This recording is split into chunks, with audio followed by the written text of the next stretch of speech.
Una joven salió de un complejo hotelero y desapareció sin dejar rastro. Se suponía que iba a caminar directamente desde el centro de la ciudad, pero pareció desvanecerse en el aire.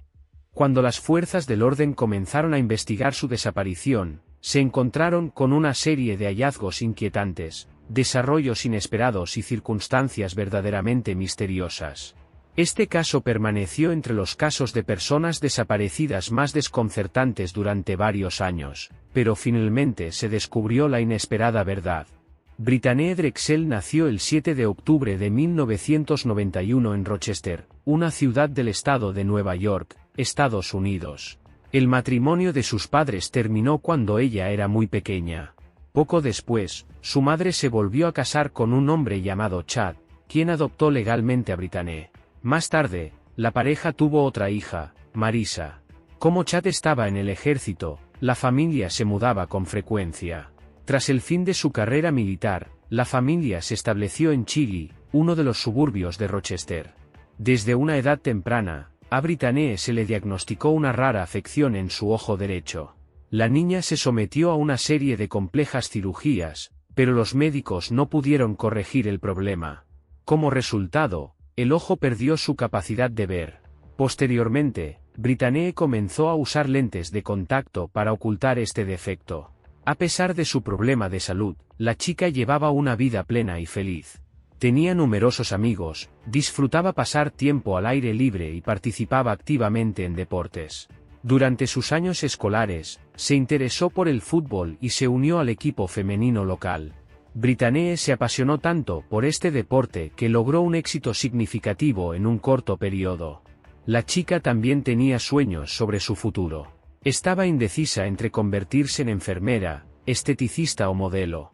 Cuando Brittany cumplió 16 años, sus padres se divorciaron. Esto fue una difícil prueba tanto para ella como para su hermana menor.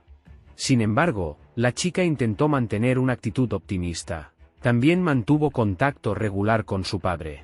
Un año después, en abril de 2009, Brittany y sus amigos planearon unas vacaciones de primavera en Myrtle Beach, una ciudad turística en Carolina del Sur.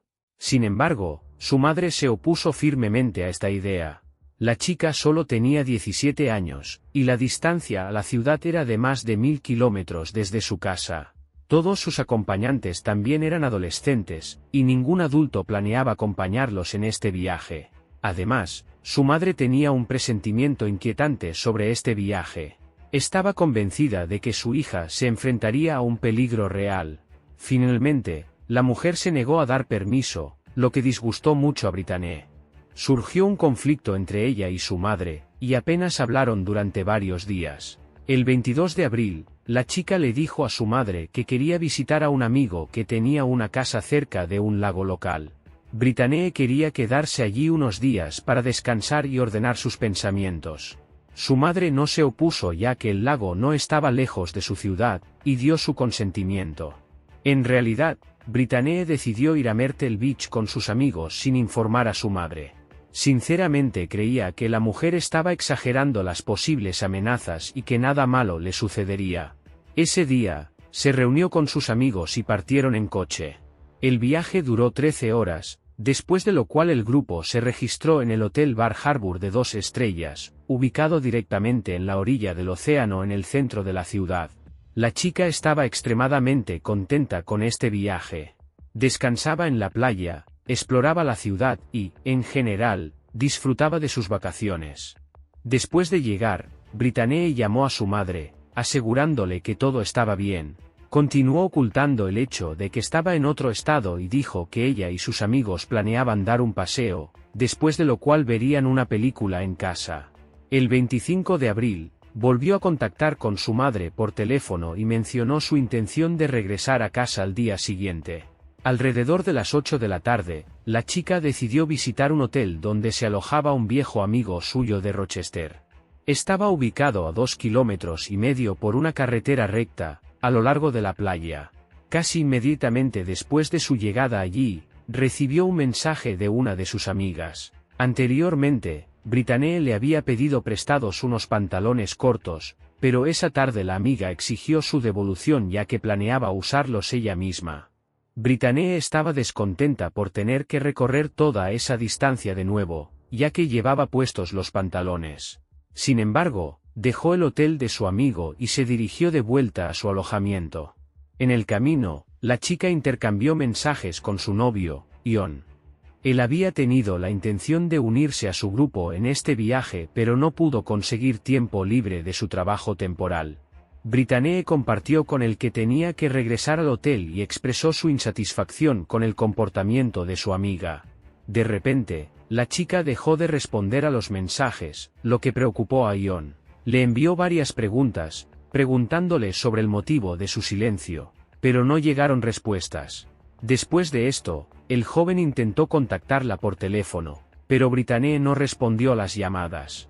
Preocupado, el chico contactó con sus amigos. Informaron que la chica aún no había regresado y tampoco respondía a sus intentos de comunicación. Ion envió varios mensajes más a Brittany. Pensó que podría estar ignorándolo deliberadamente por alguna razón. El joven advirtió que si no le hacía saber que estaba bien, le contaría todo a su madre. Sin embargo, incluso después de esto, Brittany no reanudó la comunicación, y Ion se dio cuenta de que algo malo podría haberle sucedido. Entonces decidió llamar a su madre y explicar la situación. La mujer quedó conmocionada por el hecho de que su hija había ido de viaje sin su permiso. Inmediatamente contactó con las fuerzas del orden locales con un informe de persona desaparecida y más tarde se dirigió a Myrtle Beach. Su ex marido también fue allí para unirse a la búsqueda de su hija. Los oficiales de policía de Myrtle Beach comenzaron su investigación a la mañana siguiente. Después de hablar con los amigos de Brittany, descubrieron que la chica había dejado su habitación alrededor de las 8 de la tarde. A las 8:30 de la tarde, fue captada por la cámara de vigilancia del hotel donde se alojaba su amigo. A las 8:48 de la tarde, los sistemas de videovigilancia volvieron a registrar a Brittany. Esta vez salía del edificio del hotel de su amigo. Las fuerzas del orden intentaron localizar otras cámaras a lo largo de la ruta hacia su hotel. Sin embargo, sus esfuerzos fueron en vano. Los investigadores también entrevistaron al amigo que la chica había visitado. El joven dijo que en ese momento, él y sus amigos estaban viendo la transmisión de un partido de béisbol, y Brittany se unió a ellos cerca del final del juego. Solo después de 15 minutos mencionó que necesitaba regresar a su lugar de residencia porque su amiga reclamaba los pantalones cortos prestados. El amigo agregó que le había ofrecido llevarla en su coche, teniendo en cuenta la noche. Sin embargo, la chica prefirió caminar. Los funcionarios de las fuerzas del orden concluyeron que estos jóvenes probablemente no tenían nada que ver con su desaparición. En las imágenes de vigilancia, se notaba que Brittany salía del hotel sola, y ninguno de ellos la siguió. Los detectives examinaron la habitación de la chica y establecieron que casi todas sus pertenencias personales permanecían en su lugar. Esa noche, solo se había llevado su bolso y teléfono móvil.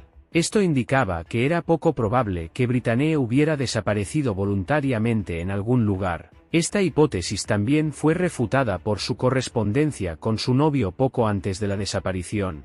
Brittany se quejó de la actitud de sus amigos y le contó sobre su intención de regresar a casa la mañana siguiente. La chica también agregó que no planeaba ir a ningún lado después de regresar al hotel y tenía la intención de descansar. Los agentes de la ley intentaron reconstruir la secuencia de eventos de esa noche. Brittany salió del hotel de su amigo a las 8:48 de la tarde, y el último mensaje a su novio fue enviado a las 9:15 de la tarde. De esto, parecía que la chica casi había llegado a su destino, desapareciendo a solo unos minutos del hotel. Además, los policías descubrieron una cámara de vigilancia callejera instalada a unos cientos de metros de su hotel. Revisaron la grabación, pero Brittany no fue captada en ella. Esto indicaba que desapareció antes de llegar al alcance de esta cámara. Los investigadores solicitaron datos sobre la conexión del teléfono de la chica a las torres de telefonía móvil a su proveedor de servicios. Para su sorpresa, descubrieron que el dispositivo permaneció activo hasta la mañana, y la última vez que se registró el teléfono fue a unos 90 kilómetros de Myrtle Beach, cerca de la autopista número 17. Para las fuerzas del orden, esto fue una señal alarmante. El área donde se detectó por última vez el teléfono de Brittany era una región pantanosa habitada por un número significativo de caimanes. Los detectives consideraron la posibilidad de que la chica podría haber sido secuestrada y asesinada, después de lo cual el cuerpo fue arrojado a uno de estos pantanos. Las fuerzas del orden organizaron una operación de búsqueda a gran escala en esta área, involucrando helicópteros, vehículos todoterreno y perros de servicio, pero no lograron encontrar ningún rastro de la chica desaparecida. Después de 11 días, la búsqueda se detuvo, ya que los detectives entendieron que si la chica hubiera estado en esta área, sus posibilidades de supervivencia se habrían agotado después de un periodo tan largo. Mientras tanto, los oficiales de policía continuaron buscando cualquier evidencia en Myrtle Beach. Desde los primeros días, encontraron sospechoso el comportamiento de las amigas de Brittany, con quienes había ido de vacaciones. Las chicas prácticamente evitaban responder preguntas y más tarde incluso cambiaron su lugar de residencia, mudándose a otro hotel. La madre de la chica desaparecida también intentó establecer contacto con ellas, pero ignoraban sus llamadas telefónicas. Todo esto parecía muy sospechoso, pero los detectives no encontraron una conexión potencial entre estas chicas y la desaparición de Brittany. Todas estaban en el hotel en el momento de su desaparición y también le habían enviado mensajes e intentado llamarla. Los representantes de la policía concluyeron que era poco probable que estuvieran involucradas en este caso y dejaron de considerarlas como sospechosas. Además, los investigadores entrevistaron a otro amigo de Brittany, a quien había conocido el día antes de su desaparición. El chico inicialmente despertó algunas sospechas, pero no se encontró evidencia de su participación. Además, él mismo contactó con la comisaría de policía tan pronto como se enteró de la desaparición de la chica. Finalmente, también fue excluido de la lista de sospechosos. Durante las siguientes semanas, esta historia fue cubierta activamente por los medios de comunicación. Las autoridades policiales difundieron imágenes de vigilancia, esperando la asistencia pública, y los padres de Brittany aparecían regularmente en transmisiones de televisión, incluidos los programas nacionales más populares. Más tarde, este caso fue presentado en un conocido proyecto televisivo dedicado a investigar casos de personas desaparecidas. A pesar de toda esta actividad mediática que generó numerosas versiones y testimonios, ninguno de ellos ayudó a los investigadores a acercarse a resolver el misterio del destino de la chica desaparecida. En un momento dado, decidieron verificar a todos los hombres con antecedentes penales por delitos violentos que vivían en Myrtle Beach. Este proceso requirió importantes recursos de tiempo, pero incluso aquí la investigación llegó a un callejón sin salida. La dificultad fundamental radicaba en la completa ausencia de pruebas, lo que hacía prácticamente imposible identificar a un posible perpetrador. En diciembre del mismo año, 8 meses después de la desaparición de Brittany, los investigadores recibieron inesperadamente una nueva pista. Una pareja de vacacionistas que habían acampado cerca de Yorktown encontraron gafas de mujer y las entregaron a la policía. Las fuerzas del orden determinaron que las gafas pertenecían a Brittany, pero no se encontraron rastros de ADN extraño en ellas. Pasaron varios meses más, y la madre de Brittany cambió su lugar de residencia, mudándose más cerca de Myrtle Beach para monitorear directamente el progreso de la investigación. También sugirió que su hija podría haber sido secuestrada por un grupo criminal para su posterior tráfico al extranjero. Sin embargo, los investigadores consideraron poco probable tal escenario. En junio del año siguiente, surgió una nueva esperanza de resolución en este caso. Una mujer de 20 años caminaba por una calle en Myrtle Beach cuando un camión se detuvo frente a ella. 2 hombres saltaron del vehículo e intentaron agarrarla, pero la mujer logró resistir. Golpeó a uno de los atacantes y escapó, tras lo cual contactó inmediatamente con las fuerzas del orden. Los detectives detuvieron rápidamente a uno de los participantes en el ataque. Resultó ser Timothy Taylor, de 37 años. Dada la similitud del incidente con la desaparición de Brittany, inmediatamente fue considerado una posible persona de interés en el caso. Los oficiales de policía pasaron 5 meses tratando de establecer su conexión con este caso, pero finalmente concluyeron que lo más probable es que no estuviera involucrado. Durante los siguientes años, las fuerzas del orden verificaron varias versiones más. Registraron la casa de un sospechoso potencial y también investigaron a fondo un área de isla cerca de un río por indicación de un pescador, pero todas estas acciones no dieron los resultados deseados. En 2014, la policía descubrió restos esqueléticos cerca del lugar donde se registró por última vez la señal del teléfono de Brittany. Inicialmente, asumieron que los restos pertenecían a la chica, pero esta teoría no fue confirmada. El esqueleto pertenecía a un hombre. En 2016, representantes del FBI declararon que no esperaban encontrar a Brittany con vida.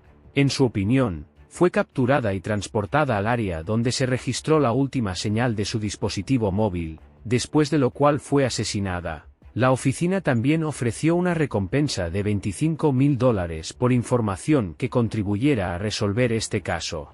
Unos meses después, ocurrió un giro inesperado en la investigación. ¿Recuerdas a la persona llamada Timothy Taylor, que intentó secuestrar a una mujer de 20 años en 2010? Para sorpresa de los investigadores, el nuevo sospechoso era su hijo, Deshaun, de 26 años. Un informante del FBI, que cumplía condena en un centro correccional de Carolina del Sur, compartió una historia notable que le sucedió antes de comenzar a cooperar con las autoridades. Según él, el 27 de abril de 2009 visitó una casa en el bosque donde se reunían sus conocidos que se dedicaban a diversas actividades ilegales. El hombre debía transferir dinero a Timothy Taylor, pero en la vivienda presenciaron una escena horrible. En una de las habitaciones, vio a Deshaun, acompañado de 11 personas más, aplicando violencia a alguna chica. Ante sus ojos, la víctima logró liberarse y se apresuró hacia la salida, pero Deshaun sacó un arma de fuego y la obligó a regresar. Después de que el informante se trasladó a otra habitación, escuchó 2 disparos y más tarde observó cómo sacaban un cuerpo envuelto de la casa. Más tarde, al regresar a casa, vio una noticia sobre la desaparición de Brittany y se dio cuenta de que era la misma persona. Para sorpresa de los detectives, este relato fue corroborado por el testimonio de otro informante. Informó que Deshaun efectivamente había secuestrado a Brittany y la había llevado a esa casa, donde la sometió a abusos. Según el informante, el criminal había planeado venderla a uno de sus cómplices, pero cuando el evento ganó amplia publicidad, Deshaun temió ser descubierto y la mató. Ambos relatos se alineaban con la hipótesis principal de los investigadores. Según los testimonios de los informantes, la chica fue asesinada 2 días después del secuestro, y la residencia del padre de Deshaun estaba ubicada en el área donde se registró por última vez la señal del teléfono de Brittany. Sin embargo, las fuerzas del orden se enfrentaron a un obstáculo significativo, la ausencia completa de pruebas materiales. Los testimonios de los informantes por sí solos serían insuficientes para un veredicto de culpabilidad, especialmente considerando que ambos tenían extensos historiales criminales. Entonces los investigadores decidieron detener a Deshaun por un cargo diferente. En 2011, fue cómplice en el robo de un McDonald's, conduciendo el coche de huida. Durante la retirada, el grupo criminal cruzó la frontera de otro estado, lo que clasificó este delito como un crimen federal. Sin embargo, en ese momento, el hombre solo había recibido una sentencia en la instancia judicial de su estado, de lo cual se aprovechó el servicio federal. Tomaron a Deshaun bajo custodia, esperando obtener información sobre la desaparición de Brittany. Su defensor legal intentó impugnar esta decisión, argumentando que su cliente ya había cumplido el castigo prescrito por este crimen. Pero el FBI aún envió el caso a la Corte Federal. También interrogaron al hombre en el caso de secuestro, pero él negó categóricamente cualquier participación. En el verano de 2017, Deshaun aceptó someterse a una prueba del detector de mentiras porque, a cambio, prometieron mitigar las sanciones por el robo. Durante este procedimiento, el operador del polígrafo detectó 2 respuestas que le parecieron falsas. Se le preguntó a Deshaun si se había encontrado con Brittany después de su desaparición y si había tenido alguna participación en este caso. En ambos casos, respondió negativamente, pero el especialista en polígrafo no consideró creíbles estas respuestas. Sin embargo, los resultados de tal prueba tampoco podían ser utilizados como evidencia en el tribunal, y los investigadores se quedaron sin una base de pruebas. La audiencia judicial del caso de Dessau concluyó en julio de 2019, y fue sentenciado a poco menos de un año por participación en el robo. Mientras los detectives contemplaban cómo probar su culpabilidad, ocurrió otro evento inesperado. En febrero, el primer informante dio una entrevista pública donde cambió radicalmente su versión. Ahora afirmaba que había visto a Britney 4 veces después de su desaparición, y que la chica fue asesinada un mes después del secuestro. Según él, esto fue hecho por un hombre llamado Nate. Esta nueva versión trajo confusión y desconcierto entre los investigadores. Intentaron encontrar al mencionado Nate, pero sus esfuerzos fueron en vano. Durante los años siguientes, las fuerzas del orden continuaron la investigación. Intentaron encontrar pruebas contra Dessau, pero simultáneamente desarrollaron otras versiones. Desde las primeras semanas después de la desaparición de Britney, los investigadores verificaron a todos los hombres con condenas por delitos violentos. Formaron una lista de los sospechosos más probables y, después de 10 años, decidieron revisar esta lista. Entre ellos había una persona que ocupaba la posición más alta en este ranking: Raymond Moody. No había pruebas directas contra él, pero los investigadores tuvieron en cuenta su pasado criminal. Moody había pasado 21 años en prisión por abusar de 7 niñas. Su víctima más joven tenía 5 años, y la mayor tenía 17. A pesar de esto, el propio Raymond tenía 3 hijos. Después de su divorcio, dejó a su familia e inició una nueva relación. Raymond era la misma persona cuya residencia fue registrada en 2011 en relación con el caso de Britney, pero no se encontró evidencia incriminatoria. En 2021, el grupo de trabajo del FBI decidió reexaminar la posible participación del hombre en este secuestro. Esta vez utilizaron un enfoque diferente. Raymond tenía una pareja con quien había mantenido una relación durante más de una década. Cuando el hombre fue interrogado en el periodo inicial después de la desaparición de Britney, declaró que estaba ausente de Myrtle Beach ese fin de semana. Sin embargo, los agentes del FBI establecieron que esta declaración era falsa. El 26 de abril, el día después de la desaparición de la chica, fue detenido por un oficial de patrulla y se le impuso una multa administrativa por exceso de velocidad. Además, su compañera confirmó que estaba con él en Myrtle Beach durante ese periodo. Esto no solo refutaba su coartada, sino que también indicaba que Raymond había proporcionado deliberadamente un falso testimonio a las fuerzas del orden. Otro hecho notable fue que la policía había interrogado a su pareja en 2011. En ese momento, ella sugirió la posibilidad de la participación de Raymond en el secuestro, considerando su historial criminal. Fue convocada nuevamente para testificar en abril de 2022, y cuando a la mujer se le hicieron preguntas sobre el día de la desaparición de Britney, exhibió un comportamiento atípico e intentó abandonar la sala, pero los investigadores lograron persuadirla para continuar la conversación. Después de esto, la mujer informó que el día después de la desaparición de Britney, Raymond regresó a casa con arañazos en la cara, cuyo origen nunca explicó. Respecto al día de la desaparición en sí, la mujer señaló que Raymond sugirió intercambiar temporalmente vehículos. Él tomó su espaciosa camioneta y le dio su sedán. En este punto, los investigadores experimentaron un desarrollo inesperado. Después de su testimonio, decidieron intentar rastrear los datos sobre el movimiento de su teléfono móvil esa noche. Gracias a las capacidades tecnológicas modernas, lograron implementar esto. Resultó que el dispositivo móvil de la mujer estaba ubicado cerca de la probable ubicación de la captura de Britney. Además, realizó operaciones con tarjeta de crédito esa misma noche cerca de este lugar. Basándose en los datos obtenidos, las fuerzas del orden llegaron a una conclusión inquietante. La compañera podría haber estado en el vehículo con Raymond durante el secuestro de Britney. En el interrogatorio oficial, ella rechazó categóricamente tal posibilidad.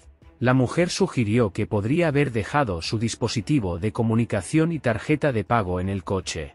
También señaló que esa noche Raymond se alejó de casa y regresó media hora después, sin proporcionar ninguna explicación por su ausencia. Después de esto, los investigadores propusieron que la mujer intentara tener un diálogo con Raymond bajo su supervisión. Incluso le ofrecieron usar equipo de escucha. Sin embargo, esta iniciativa fue abandonada posteriormente. Durante varios días después de esta conversación, los detectives realizaron vigilancia de su vivienda. Registraron que Raymond estaba exhibiendo un comportamiento inusual. Regularmente salía, buscaba algo en su vehículo y mostraba signos de ansiedad significativa. Luego, los representantes de las fuerzas del orden obtuvieron permiso oficial para registrar su residencia, donde incautaron varios dispositivos de comunicación y otros elementos de interés operativo. Sin embargo, ninguno de estos objetos les proporcionó pruebas legales suficientes para una audiencia judicial. Los investigadores se dieron cuenta de su proximidad a establecer la verdad en este caso y decidieron dar un paso poco convencional. Utilizando información sobre la ubicación del dispositivo móvil y las transacciones financieras de la mujer, planearon tomarla bajo custodia por sospecha de complicidad en el secuestro. Y esta táctica les trajo el avance tan esperado. Invitaron a Raymond para una conversación oficial, donde le informaron de su intención de arrestar a su compañera. En solo unos minutos, el hombre declaró inesperadamente que ella no estaba absolutamente involucrada en el crimen, y que fue él personalmente quien había quitado la vida a Brittany. Luego presentó a los investigadores su interpretación de los hechos, que instantáneamente generó dudas. Según Raymond, esa noche él se desplazaba por la calle con su pareja, consumiendo marihuana, y accidentalmente notó a Brittany. Ella supuestamente se acercó a su coche por su cuenta y expresó su deseo de unirse al consumo de drogas, después de lo cual voluntariamente entró en el vehículo. Luego supuestamente se dirigieron en dirección a Georgetown, a la orilla del río. Raymond afirmó que su compañera los dejó temporalmente, y él intentó entablar relaciones íntimas con Brittany. Pero la chica se resistió, lo que resultó en que Raymond recurriera a acciones violentas y la estrangulara. Después de esto, ocultó el cuerpo, ya que esperaba el rápido regreso de su compañera. Cuando ella regresó y preguntó por el paradero de Brittany, Raymond informó que sus conocidos la habían recogido. Ese mismo día, el hombre regresó al río y enterró su cuerpo. Esta versión parecía obviamente inverosímil para los investigadores. En su convicción, Raymond distorsionó significativamente los eventos reales, y las circunstancias reales eran radicalmente diferentes. Un escenario mucho más probable era que el hombre capturó a Brittany en una calle desierta y la transportó al río, donde cometió agresión sexual y le quitó la vida. Apoyando tal hipótesis estaba el hecho del cese repentino de la comunicación de la chica con su novio. No envió ninguna respuesta incluso después de que el joven amenazara con revelar la verdad a su madre, aunque según la versión de Raymond, en ese momento ella todavía estaba viva y en su coche. Sin embargo, incluso con tal confesión, las fuerzas del orden podían contar con llevarlo a la justicia por lo que había hecho. Raymond los acompañó al sitio de entierro del cuerpo, y los oficiales de policía efectivamente encontraron restos humanos allí.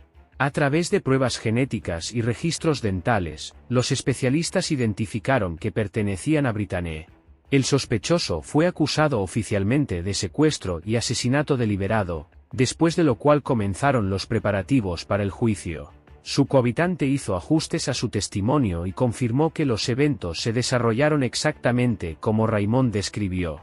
Los investigadores entendieron que esta historia fue construida de tal manera que excluyera cualquier responsabilidad de la mujer por complicidad, pero su prioridad era el propio Raymond. El hecho de que indicara precisamente la ubicación del entierro de la víctima probaba irrefutablemente su culpabilidad, y 13 años después de cometer el crimen, finalmente podría enfrentar un castigo merecido.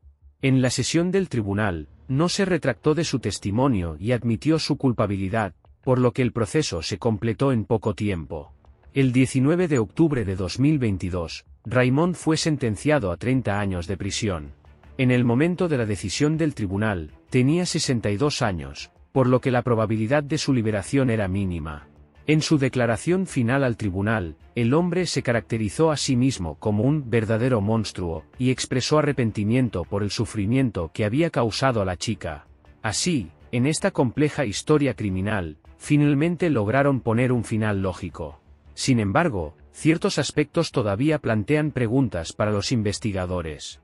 Por ejemplo, No tienen una explicación definitiva de por qué sus dos informantes proporcionaron información falsa contra The Sound. Sin embargo, ambas fuentes tenían extensos historiales criminales, por lo que sus testimonios fueron inicialmente recibidos con gran cautela. Es bastante posible que utilizaran información de fuentes mediáticas para acusar falsamente a The Sound, esperando recibir reducciones en sus propios términos de prisión a cambio de cooperación con la investigación.